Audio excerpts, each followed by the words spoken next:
Jumpa lagi ngopi bareng bersama Syerawi.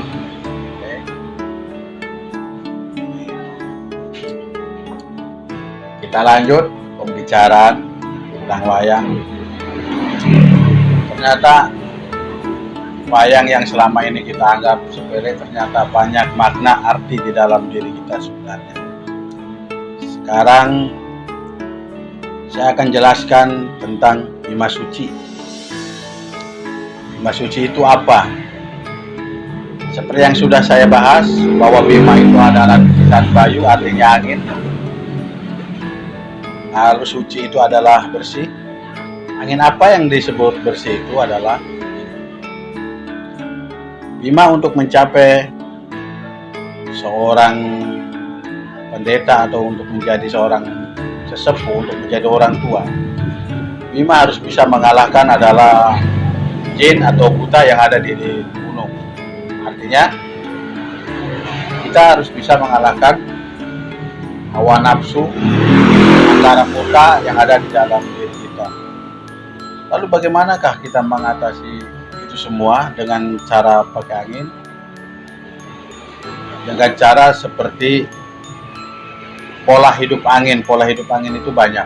Misalkan yang sudah saya jelaskan seperti kemarin itu praktek angin seperti itu. Nanti akan ada hasilnya adalah seperti misalkan kalau kita sudah atur pernapasan kita dengan angin, dengan teratur, sudah kita kuasai, lalu angkara murka itu yang ada di dalam tubuh kita ini misalkan seperti lambung, jantung, ginjal, paru-paru, semuanya itu nanti akan teratasi dengan pernapasan yang sudah saya bahas.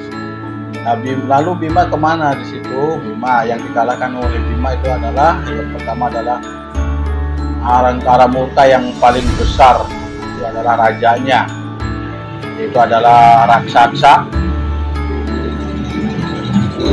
Dan ternyata dia dikalahkan oleh Bima, oleh angin artinya ya. Ternyata begitu kalah, ternyata raksasa itu adalah ciptaan dari dewa sendiri. Artinya itu adalah ciptaan dari Sang Maha Kuasa, cara menguji kita. Ternyata itu adalah Batara Indra dan Batara Brahma, artinya emosi kita.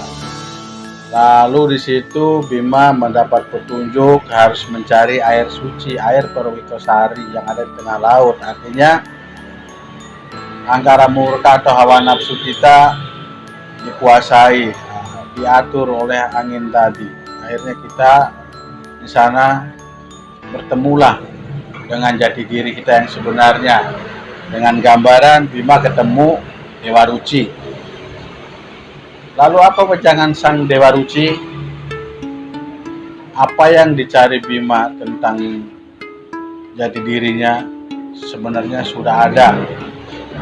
Sekarang sudah ketemu, kalau sudah ketemu mau apa, semuanya sudah dibuka oleh Dewa Ruci.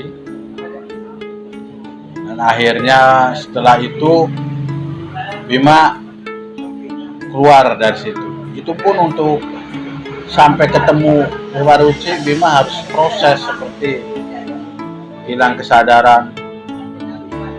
Tapi dia hidup, bukan mati. Karena apa? Saking khusyuknya kita bermeditasi. Setelah dia keluar dari dasar laut, dia ketemu yang namanya Nogo Gini. Nogo itu adalah raksasa yang penguasa laut, penguasa air. Atau di dalam diri kita ini ternyata air juga dikuasai angkara murka. Tapi ternyata adalah anaknya itu akhirnya jadi istri Bima. Artinya angkara murka itu tidak akan bisa hilang. Walaupun kita sudah berusaha membunuhnya. Karena seharusnya bukan seperti itu, bukan dibunuh tapi dikuasai. Karena apapun ciptaan Tuhan itu bukan kita yang membunuhnya, tapi Tuhan.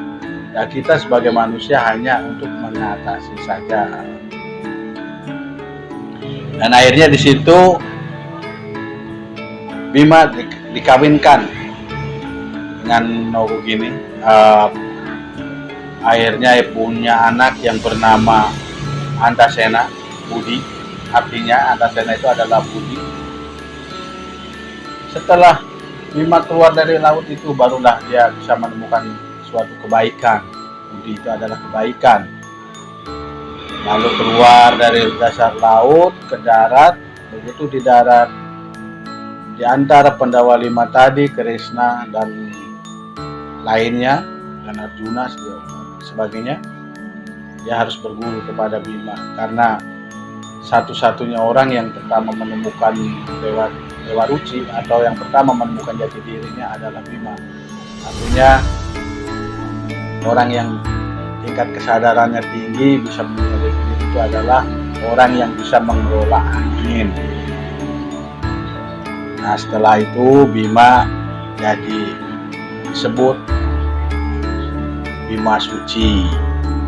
Nah, setelah Bima Suci, di situ dia harus apa tugas si Bima? Apakah dia harus membunuh penjahat atau angkara murka yang lain? Tidak.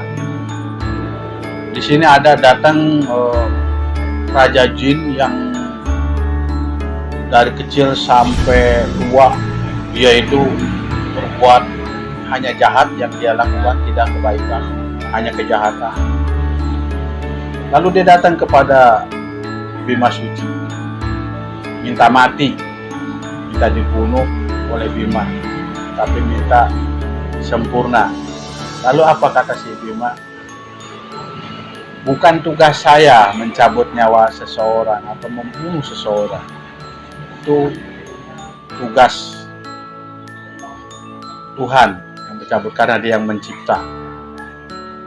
Saya hanya bisa memberi petunjuk jalan atau pengarahan. Nah, dengan itu akhirnya si jin itu dibunuh. Tapi dengan kata lain, Bima itu bukan tujuan membunuh jin itu, tapi dia hanya membunuh kejahatan, hanya menguasai kejahatan itu tadi, disadarkan. Nah, setelah itu akhirnya si jin itu merasa lega karena sudah merasa diberi petunjuk jalan oleh Bima, maka dia ikhlas harus meninggalkan dunia ini. Artinya pernapasan manusia itu, semua keburukan apapun yang dilakukan oleh raga dan batin, itu kalau kita sudah bisa atur napas dengan baik, nah itu akan membuat kesadaran. Seperti lahirlah Antasena atau Budi Pekerti. Makanya mudah-mudahan kalian bisa mengerti dan mempelajari apa yang saya ucapkan. Semoga kalian lebih paham. Lain kali saya bisa bahas lagi tentang yang lain, mungkin masih ada cerita-cerita yang lain seperti Anoman dan sebagainya. Untuk kali ini cukup sekian dulu. Lain kali kita sambung. Oke, ngopi bareng si Rawi, lanjut.